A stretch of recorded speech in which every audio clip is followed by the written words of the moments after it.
Secretary of State Antony Blinken says the U.S. is now engaged in, quote, intense diplomacy around the clock as fears mount over a wider war breaking out in the Middle East. 10 months into the conflict in Gaza, tensions have reached an all-time high after both the senior Hezbollah commander and Hamas's top political leader were killed in Lebanon and Iran last week. Israeli Prime Minister Benjamin Netanyahu says Israel is prepared for anticipated counterstrikes. Secretary Blinken today urged all parties in the Middle East to take steps to, quote, ease tensions. Escalation is not in anyone's interests. It will only lead to more conflict, more violence, more insecurity. It is urgent that all parties make the right choices in the hours and days ahead. CBS News intelligence and national security reporter Olivia Gazis is at the State Department. Olivia, thanks for being here. What details can you tell us about these, quote, intense diplomatic efforts by Secretary Blinken?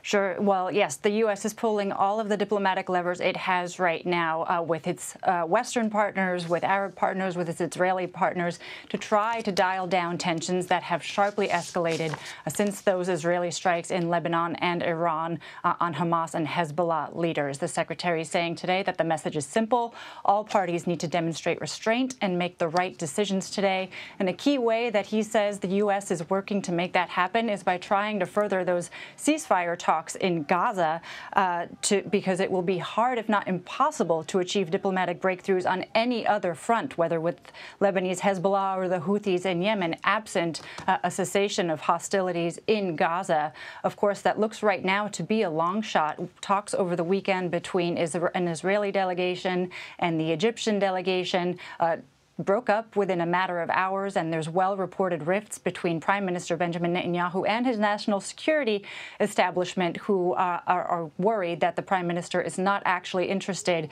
in arriving at a deal. Of course, this follows a tense phone call that we learned about between President Biden and the Prime Minister that basically indicated that the U.S. is really pushing for a ceasefire that may not come in the coming days. Olivia, we are learning more about a suspected rocket attack at an airbase in Iraq. Tell us more about what you're hearing. Sure. Well, the U.S. does not have complete clarity on who may have fired those rockets, but we did hear moments ago from a Pentagon spokesperson who said that there was a suspected rocket attack today on U.S. and coalition forces at Al-Asad Air Base in Iraq. And the initial indications are that there were some number of U.S. personnel injured in that attack.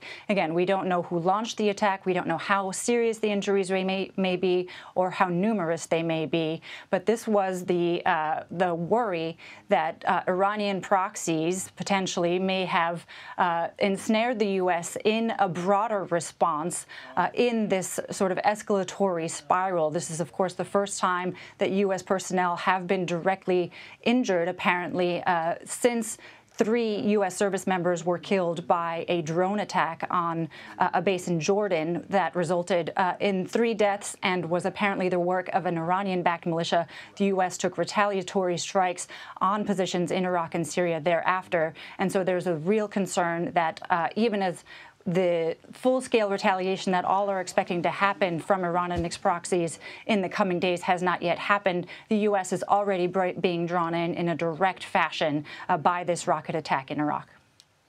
And Olivia, back to Secretary Blinken. He delivered his remarks today not long after President Biden met with his national security team to discuss what's going on in the Middle East. What do we know about that meeting? Sure, we know that it took place this afternoon, and it involved all of his national security leadership to discuss the latest intelligence on what the U.S. knows about the coming days and what potential scenarios for its involvement may be. We know the diplomatic efforts have been to assemble a coalition of countries potentially to come to Israel's defense. Back in April, when Iran unspooled its attacks on Israel, you recall the Jordanians actually took steps to shoot down incoming rockets. The president spoke with King Abdullah of Jordan today. We're still waiting on a readout from that call and whether the U.S. has assembled as willing a coalition this time around. Olivia Gazis, thank you so much for your reporting. We appreciate it. Thank you.